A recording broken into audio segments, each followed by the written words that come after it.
तेलंगाना विधानसभा चुनाव के लिए मतदान जारी हो चुके हैं। दोस्तों, हैदराबाद से बहुत बड़ी खबर निकल कर आ रही है आप सभी ऑल इंडिया मजलिस इत्तेहादुल मुस्लिमीन के चाहने वालों के लिए। हैदराबाद की आवाम सुबह से ही एक तरफा पतंग उड़ा रही है। दोस्तों, क्या है खबर, हर एक विधानसभा क्षेत्र से जहां से ऑल इंडिया मजलिस इत्तेहादुल मुस्लिमीन के उम्मीदवार हैं, हर एक बूथ से आपको हर एक पल की अपडेट हम आपको देंगे। लेकिन उससे पहले आपसे एक छोटी सी रिक्वेस्ट करना चाहते हैं कि चैनल पर आप अगर नए हैं तो सबसे पहले आप AIMIM डेली न्यूज चैनल को सब्सक्राइब करें और बेल आइकन को जरूर दबाएं, इसलिए कि ऑल इंडिया मजलिस इत्तेहादुल मुस्लिमीन से जुड़ी हुई हर एक छोटी बड़ी खबर को हम इसे चैनल पर अपलोड करते हैं। आप आसानी के साथ हर एक खबर को देख पाएंगे।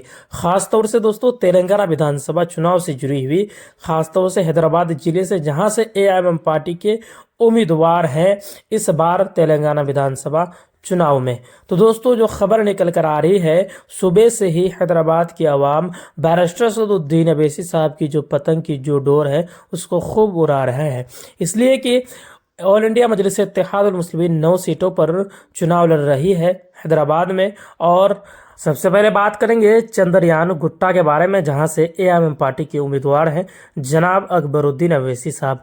दोस्तों, अकबरुद्दीन अवैसी साहब इस विधानसभा क्षेत्र से कई बार के विधायक रह चुके हैं और इस बार भी वहां से जो माहौल और वहां से जो खबर निकल कर आ रही है, वहां की आवाम एक तरफा वोटिंग जनाब अकबरुद्दीन अवैसी साहब को दे रहे हैं। पिछले बार भी इस सीट पर बैरिस्टर सदुद्दीन अवैसी साहब के छोटे भाई अकबरुद्दीन अवैसी साहब को जो जीत मिली थी, उनके टक्कर में कोई उम्मीदवार नहीं थे। इस बार भी वही देखने को मिल रहा है। AIMIM पार्टी के उम्मीदवार के टक्कर में ना बीजेपी है ना ही कांग्रेस।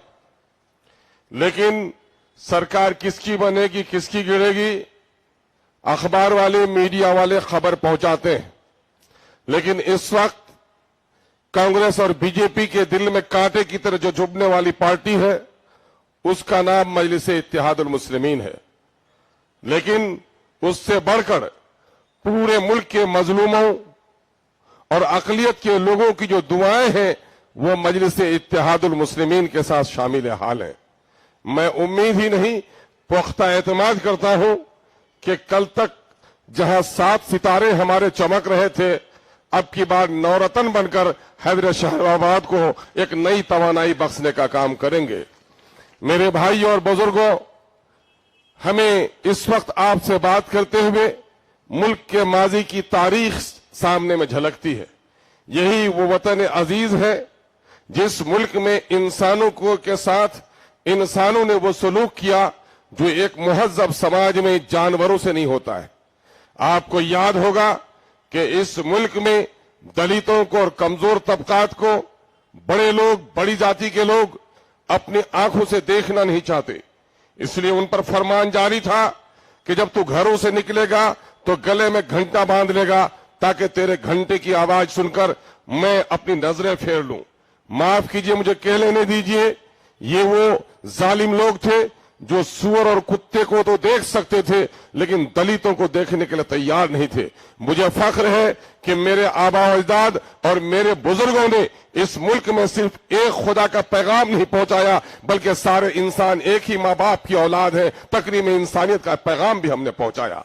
आज जो मुल्क में दलितों को इज्जत मिली है, SC और ST के हवाले से जो रिजर्वेशन मिला है, कोई तारीख के इस कारनामे को फरामोश नहीं कर सकता कि उसमें हमारे बुजुर्गों के खिदमात रहे हैं। इस मुल्क में बादशाहत भी हमको मिली, तो इस मुल्क को भी हमने टुकड़े टुकड़े के भारत को अगर किसी ने कंधार से लेकर बर्मा की वादियों तक जोड़ा है तो मेरे ही आबा अजदाद थे, औरंगजेब रहमतुल्लाह अलैह थे, उसके सिवा कोई दूसरा नहीं था।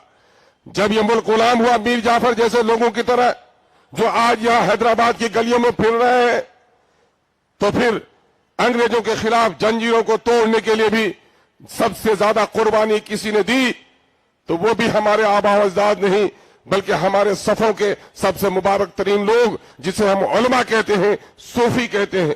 तारीख शाहिद है कि अंग्रेजों के खिलाफ 1857 के इनकलाबी तहरीक में सबसे ज्यादा अगर गर्दन किसी